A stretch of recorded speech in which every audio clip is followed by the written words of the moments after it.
नमस्कार दोस्तों। आपने राजीव दीक्षित का नाम तो सुना ही होगा। वो एक आंदोलन में थे जिसका नाम आज़ादी बचाओ आंदोलन था। वो भारत के युवाओं को ये सिखा रहे थे कि हमारा देश भारत देश कैसा होना चाहिए। और उनकी जो फिलॉसफी थी, अगर उसका उस फिलॉसफी का कोई नेता अगर पालन भी कर ले तो वो जनता के दिल में बसा रहेगा वो नेता। लेकिन कोई नेता उनका फिलोसफी का पालन नहीं, इसलिए आचरण इसलिए नहीं कर रहा था क्योंकि उनको पता था अगर इसका आचरण कर दिया तो ये मल्टीनेशनल कंपनी वाले क्या करेंगे। वो सीधा मल्टीनेशनल कंपनी पर डायरेक्ट अटैक कर देते थे राजीव दीक्षित जी। ऐसा उनकी बोली में क्या था कि जो मल्टीनेशनल कंपनी और नेता भी उनसे डरते थे। मल्टीनेशनल कंपनी वालों ने ही राजीव दीक्षित को मरवा दिया, ये सबको पता है। लेकिन सब चुप है, उनके फिलॉसफी का कोई प्रचार नहीं करता क्योंकि उनको भी पता है क्योंकि अगर इनका विरोध करेंगे तो ये राजीव दीक्षित की तरह हमें भी मरवा देंगे। इसलिए मैं देश के लिए कुर्बान होने के लिए तैयार हूँ, लेकिन आप सब तक वो बात जरूर पहुंचाएंगे हम जो राजीव दीक्षित कहा करते। ऐसा क्या था कि राजीव दीक्षित की बोली में जो कि मल्टीनेशनल कंपनी वाले भी उनसे डरते थे, वो मल्टीनेशनल कंपनी पर डायरेक्ट अटैक कर देते कि देखिए वो ऐसे ऐसे प्रोडक्ट बेचते थे मल्टीनेशनल कंपनियां कि बेच रही हैं, अभी भी बेच रही हैं, कि जिनसे घर में जो वस्तुएं बनाई जा सकती हैं वो बेच रहे हैं।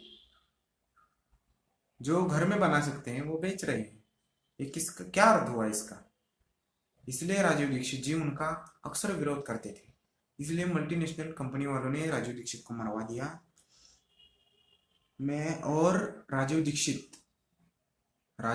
का ज्यादातर प्रभाव कानूनी व्यवस्था पर हुआ करता था क्योंकि कानून न्याय देने के लिए होता है और कानून में न्याय नहीं, हमेशा अन्याय ही मिलता है।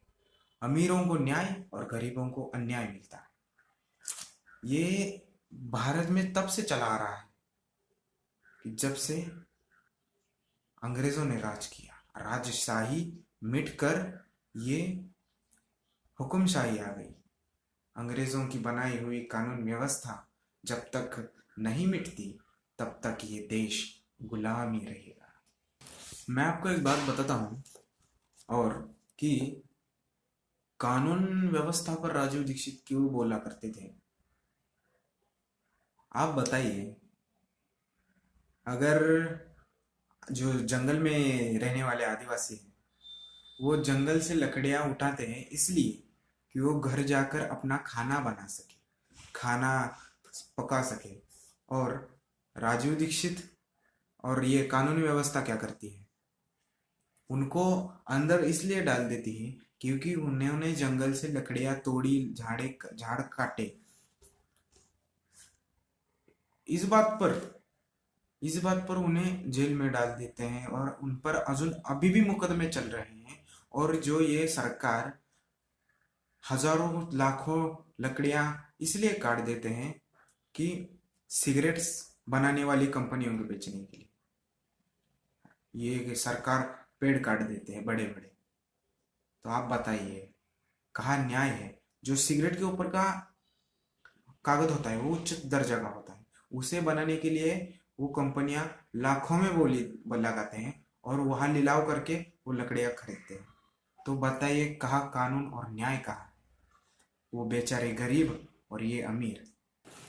और अब तो ये एक कंपनी हुई, ऐसी हजारों कंपनियां भारत में हैं जो भारत को नुकसान तो पहुंचाती है और युवाओं को बर्बाद कर देती है। लेकिन इसका विरोध सरकार नहीं करती, लेकिन जो करते हैं उनको ये मल्टीनेशनल वाली कंपनियां मरवा देती। तो आप हमारे साथ खड़े रहिए, हमारे चैनल को सब्सक्राइब करिए और कमेंट करिए जो आपके दिल में है। जय श्री राम, जय हिंद, जय भारत।